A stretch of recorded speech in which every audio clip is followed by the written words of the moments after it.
I picked up your previous year question bank book. That was a lifesaver for me.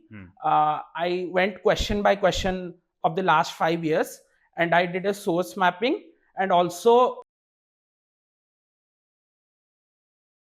I want to start with a story today. So I'm sitting in interview program. There are, I think, 40 odd students who are there in the interview program. सब लोग Zoom पे बैठे हैं, and I'm asking questions, and all the students are answering randomly.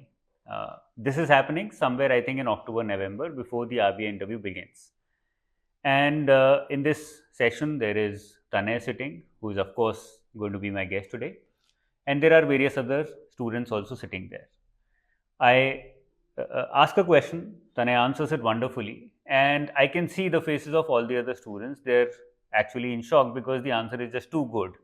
And I'm like, okay, he answered it very well, and now I have to say something to the other students as well, because they're literally in shock. They're like, इतने अच्छे answer देंगे तो हमारा selection कैसे होगा? So I ask another question, and this time again Tanay answers, and the answer is average. Now I get an opportunity to motivate the other students कि ज़रूरी नहीं है हर आंसर हर किसी का अच्छा ही होने वाला है. There will be your moments. Every student is the same. You also have the capability of being out there, of making through the examination, of clearing the examination. What is needed is hard work. What is needed is smart work. What is needed is conceptual clarity. What is needed is consistency in your prep. So this is what I was introduced to Tanay. As a student, he was there in the interview program, and that is where I got connected with him. That is where I actually saw him and listened to him. And I knew then and there that there are high chances that he'll get through, because he knows how economy functions. He knows, whatever he's read, he's able to apply all of that when I'm asking him questions. So he must have done that in the previous phases also.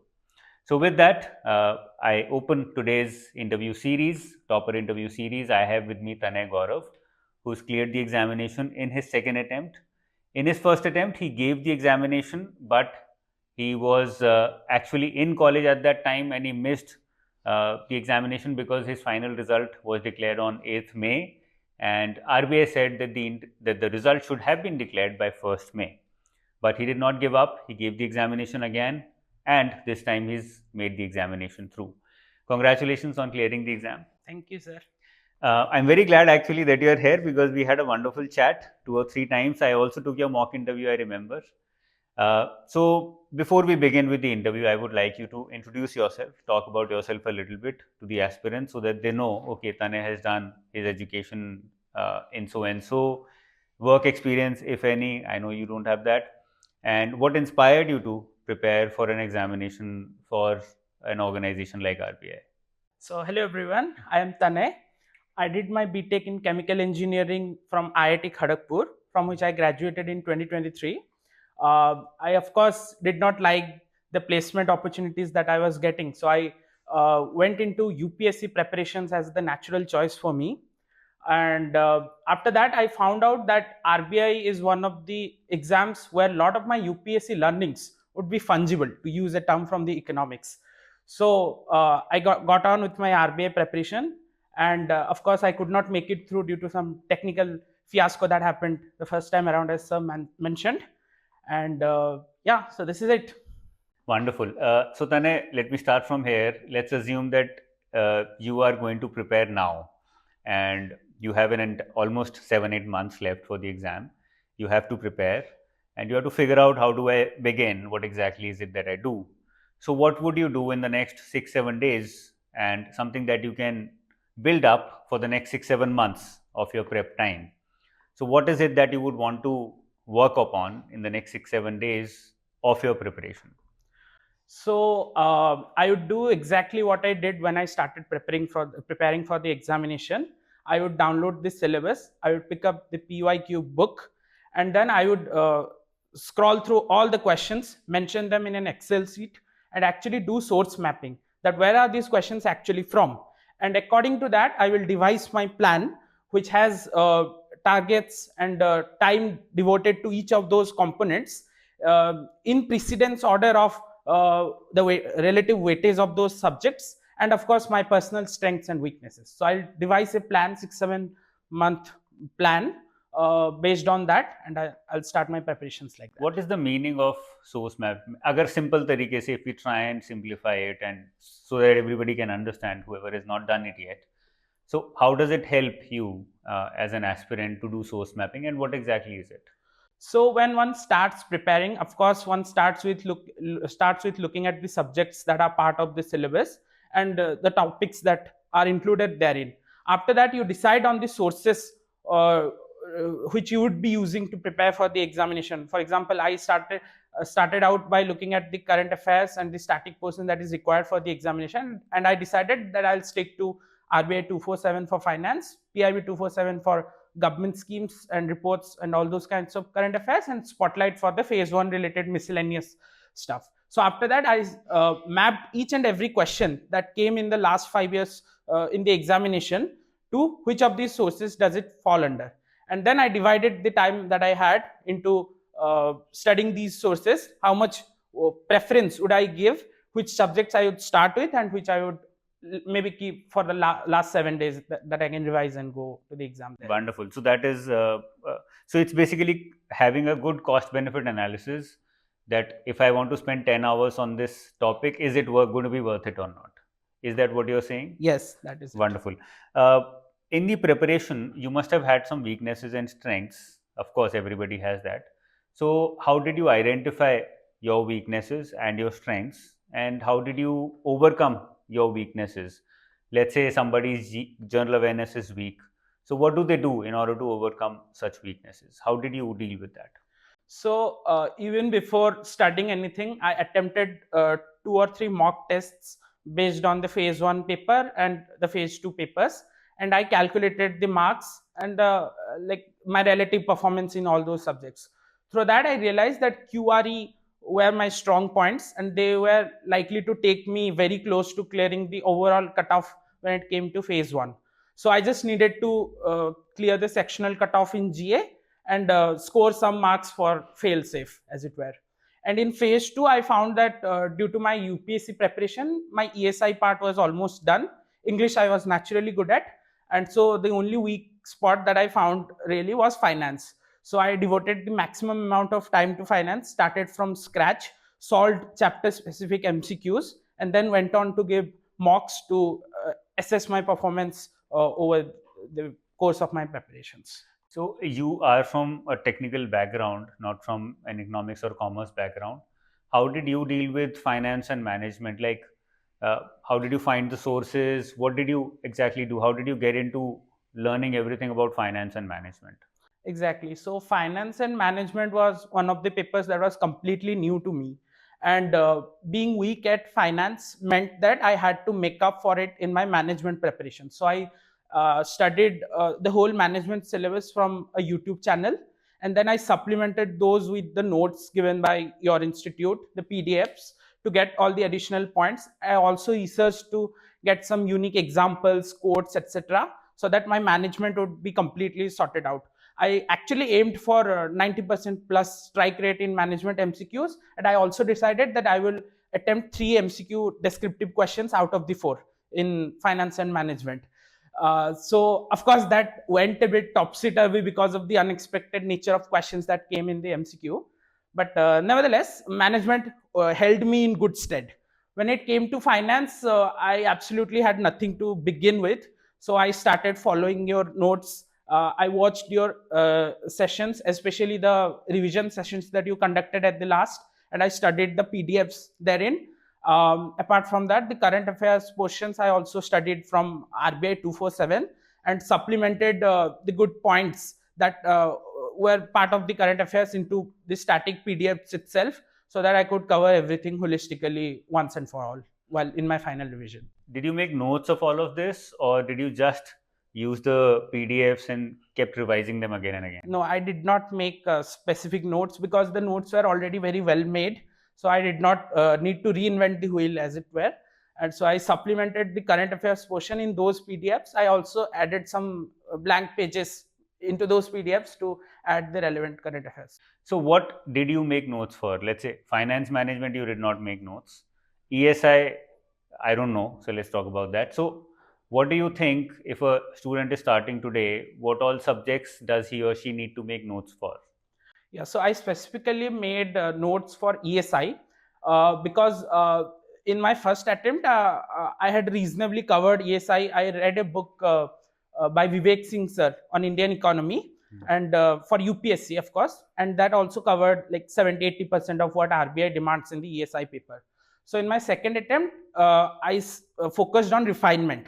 So I sat down with the PYQs and the topics of the syllabus, and I uh, focused on like 50 or 60 odd topics on which all the questions have been covered, and I researched on those topics and made 2-3 pages notes uh, on all those topics, like starting from introduction to data to challenges, government initiatives, way forward, like you name it, so that I could be able to attempt any question on those topics. And I wrote handwritten notes after researching on all those topics, and actually that covered 3 descriptive questions out of the 4 in the final examination, like the question on sustainability and the conflict related to it. There was another question on national industrial corridor, youth unemployment. So those questions were directly from my notes, and I was able to write them effortlessly in the final examination. So you covered notes that anybody has that I am also giving you into a question based note system wherein you're asking a question and then you're answering. No, I actually made flowcharts out of all the topics. Like introduction, I made 2-3 points, and then data, current affairs related data into it. And what are the challenges? 5 points. What are the government initiatives? 5 government initiatives. What are the solutions? How do I write a conclusion on this topic, so that it would like comprehensively cover even peripheral questions that are related to these topics. Topic wise. So, for example, unemployment, one set of Yeah. flowcharts for entire unemployment. Yes, climate change, AI, all those topics. Let's talk about importance of previous year papers, and because you've talked about it when we were discussing, and what was your method of going through previous year papers? What did you learn from previous year papers? So I picked up your previous year question bank book. That was a lifesaver for me. I went question by question of the last 5 years, and I did a source mapping, and also which topic of the syllabus was it related to, so that I could make a make a complete assessment of which topics are to be studied with the most focus. So previous year papers are very important in that aspect. And also when you are giving mocks or practicing questions, having a good idea of previous questions at the back of your mind actually helps you assess whether you are solving the right kind of questions or focusing on the right topics while revision. So these are the important things that one. Your interview went on for almost 40 minutes, as you told me. So we've not discussed yet. So this is the first time that we'll be talking about the interview. So what exactly happened there? What were the questions? Why did it go for so long? And how did you feel when you came out? Because you must have checked 40 minutes. Oh my God, either I'm in or I'm out. So what exactly happened there? So my interview actually covered everything under the sun. There were questions from finance, economy, cryptocurrency, CBDC, monetary policy committee, etc. There were, of course, HR questions related to why do you want to join RBI, and why have you not taken a good placement opportunity in any company or anywhere else. Then there were also questions regarding my core vertical, because fortunately or unfortunately, chairman sir actually shared my discipline of chemical engineering. So I was asked pretty deep questions on it, to write differential equation of chemical reactors, and what would happen if the mass transfer is made variable with time. So all these questions which I was not able to convincingly answer. And then there were also discussions on various verticals that were not directly related but came up during the discussion, like climate change, its impact on the monetary policy, its impact on the central banking function, so on and so forth. And also climate science, the history of climate science from a chemical engineering perspective. He asked me about the Keeling curve and Mauna Loa observatory that has been set up to monitor climate change, etc. So I mean, it covered everything else. and there were like 6 panel members. Each of them decided to pick a vertical and then like ask me questions from all those things. And the chairman sir was interjecting in between and asking for clarification, follow-ups, etc. So I was pretty scared, especially when I was not able to convincingly answer questions from my own discipline.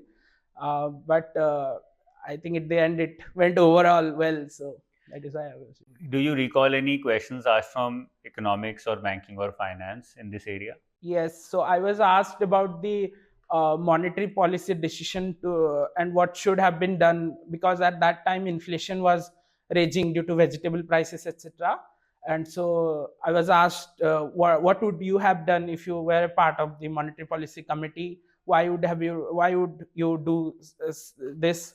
And then there were questions regarding CBDC regulations. What are other countries doing regarding CBDC? What are the stances of other central banks in the world broadly when it comes to inflation right now? So these are some of the questions that I was asked. Wonderful. So let's finish the session with a small rapid fire. This is the first time that we're going to do this.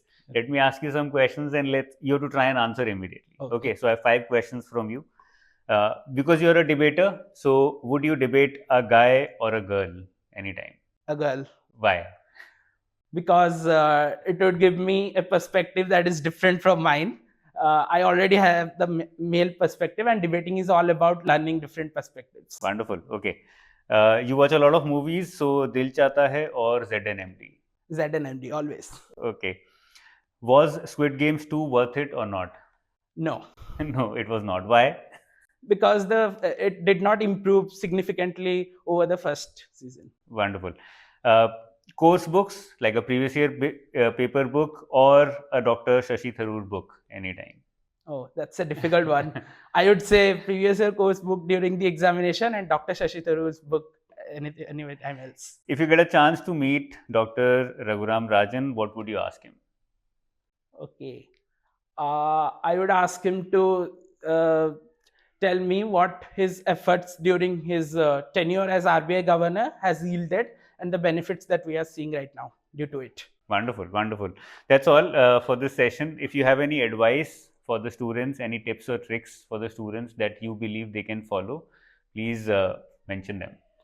Yeah, sure. A couple of them actually. First thing is always resist the FOMO of following multiple sources.